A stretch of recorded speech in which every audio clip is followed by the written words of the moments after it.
Here's a quick tutorial on how to create auto captions within Premiere Pro. It's really simple. The first thing you want is your project sequence open.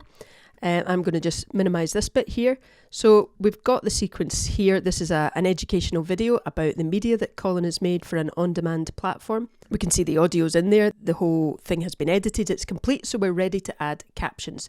You want to come up to your panel on the left here, your sources panel, and select text from the top menu. And you can see you've got your caption options. If you can't see text, or maybe text is in a different place in your workspace, the easiest way to find it is come up to your top menu and select window, which is second from the end here. Click on window and come down to text. When you click on that, that will show text in the panels, and it'll be easy for you to find it. So you come to text, and then you've got three sub-menus: transcript, captions, and graphics. We're clicking on the captions menu, and it's really simple. Simply click transcribe sequence. You get your options here for the settings. You want to select your language, and I'm going to go for English UK, just so that I get the UK standard spellings instead of US spellings. That's really all you need to know. There's some other settings down here, but for this video, we're not going to worry about them. Click transcribe, and very quickly it will generate the transcript for me. Here's the transcript. It's ready. If I make this window a bit bigger so we can see it, it's just like a Word document. And wherever I click on this document, the blue playhead on the timeline will jump to that point in the story, in the video.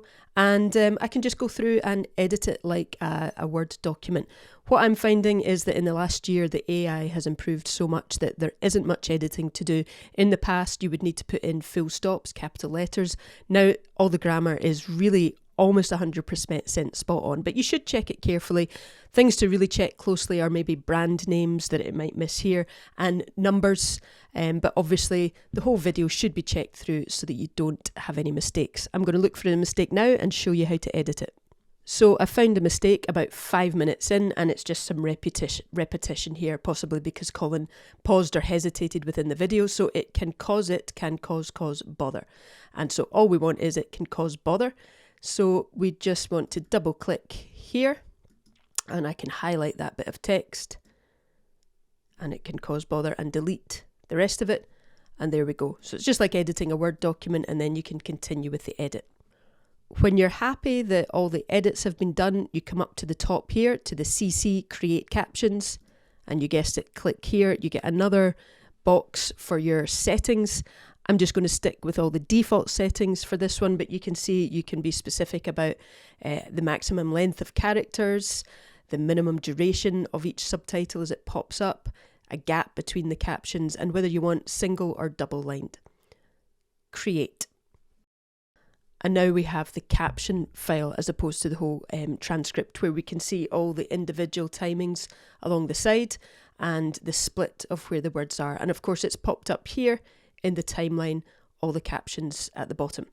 I can edit this just like I did before. I can double click and I can edit it just like a Word document, but I'm happy with that. I'm ready to just think about the formatting.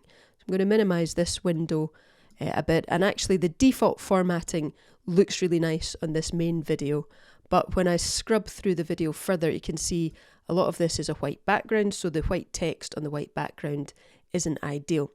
So to change that formatting to make it stand out more, I'm going to click onto the text, the caption layer, and bring up the formatting window. I'll make that a bit bigger. And you can see it's just like editing any text document. I can change the font, I can change the size, and I can change the alignment and spacing and so on. This one's quite useful here. You can just change the positioning to the middle, to the top, to the bottom right, depending on what other graphics are on the screen. And you can make these changes for an individual caption, so you can just make it to one caption, but then I'll show you in a minute how you can apply the changes to all the captions. So I want to keep this one as white actually, but I want to put on a background. So I'm going to take the shadow off, which kind of makes it disappear completely, and I'm going to add the background.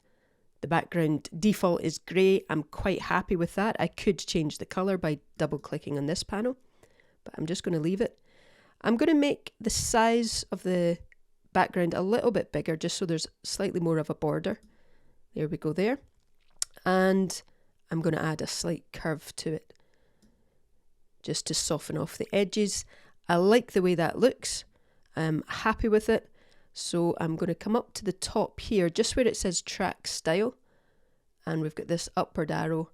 If I click on that, I can apply this to all the captions on the track. So click OK.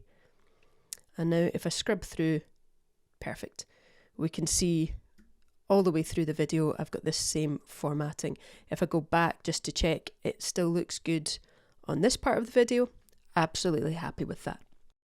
So now I'll export the video. I'm just going to come up to the main file menu, come down to export media.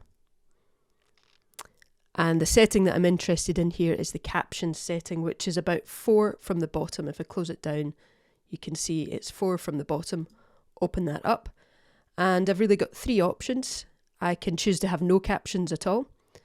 The default is burn the captions onto the video. So what that means is the MP4 file will have those captions permanently on. No matter where I upload that, they will always be on display. So it's a great time saver.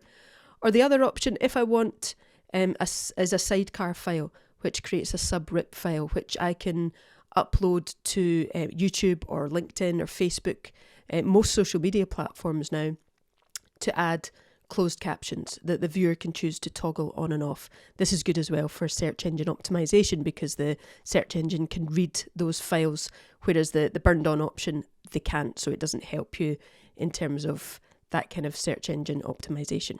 I'm going for burn on captions just to show you what that looks like, and that's us ready to go. So down to the bottom right, export, and it will be ready in just a minute. And here that video is in my folder. Let's just have a look at that. We'll just scrub through to see there's the captions all the way through the video, looking great, ready to upload anywhere, and I don't have to re-edit them. I don't need to do anything. Of course, the other option would just have been that Sidecar file that I could upload as an SRT file and use that for search engine optimization or for creating transcripts and blogs. There's so many options with these auto-generated captions. It really is a huge time saver, and I encourage you to give it a try.